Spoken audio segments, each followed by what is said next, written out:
রাজস্ব খাতের সার্বিক পরিস্থিতি নিয়ে এনবিআর সংস্কার ঐক্য পরিষদের সংবাদ সম্মেলন আয়োজন করেছে। সেখানে উপস্থিত রয়েছেন আমাদের সহকর্মী তারেক হোসেন। তারেক, আমরা দেখেছিলাম যে বিভিন্ন দাবিতে এনবিআরের এই সংস্কার ঐক্য পরিষদ আন্দোলন করে যাচ্ছিল।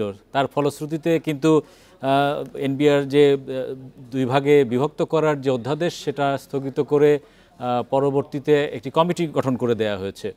সার্বিক পরিস্থিতি আসলে ওখানে কি এবং কি দাবি নিয়ে আজকের এই সংবাদ সম্মেলন আয়োজন করা হয়েছে?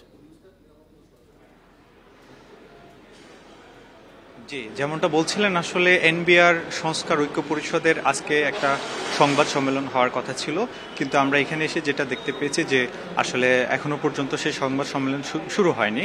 মূলত জাতীয় রাজস্ব বোর্ডকে পৃথক করে দুটি ভিন্ন বিভাগ করার কথা ছিল, আর সেই সূত্র ধরেই কিন্তু এনবিআর সংস্কার ঐক্য পরিষদের দীর্ঘদিন প্রায় এক সপ্তাহেরও বেশি সময় ধরে কলম বিরতি চলমান ছিল।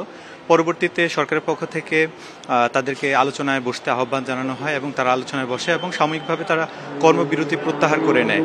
কিন্তু পরবর্তীতে তারা যেটা আশা করেছিল যে অংশীজনের সাথে আলোচনা করে পরবর্তী পদক্ষেপ গ্রহণ করা হবে, কিন্তু এনবিআর সংস্কার ঐক্য পরিষদের থেকে আজকে আমরা যেটি জানতে পারলাম, তারা বলছেন যে অংশীজনের সাথে আলোচনা না করে এবং তাদেরকে সে আলোচনায় তাদের পরামর্শ না নিয়ে বরং সরকার জাতীয় রাজস্ব বোর্ড প্রশাসন যে নতুন করে যে বিশেষজ্ঞ কমিটি গঠন করেছে 6 সদস্য বিশিষ্ট, তাদের ব্যাপারে তাদের অনেক বেশি আপত্তি রয়েছে এবং তাদের অনেককেই এনবিআর সংস্কার ঐক্য পরিষদের পক্ষ থেকে বলা হচ্ছে যে তারা এনবিআর চেয়ারম্যানের আপনজনদের মধ্য থেকে তাদেরকে এখানে আনা হয়েছে এবং এদেরকে নির্বাচন করার ক্ষেত্রে এনবিআর সংস্কার ঐক্য পরিষদের আন্দোলনরত যে কর্মকর্তা কর্মচারীরা ছিলেন তাদের সাথে কোনো ধরনের আলোচনা করা হয়নি।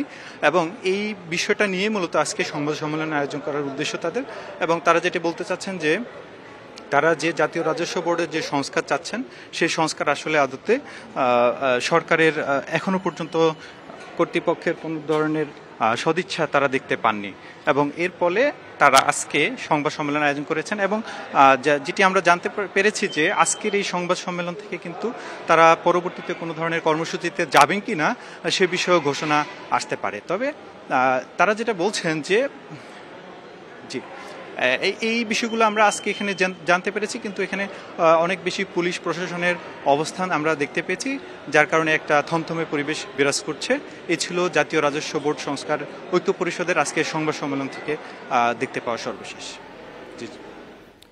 ধন্যবাদ তারেক আমাদের সঙ্গে যুক্ত হওয়ার জন্য।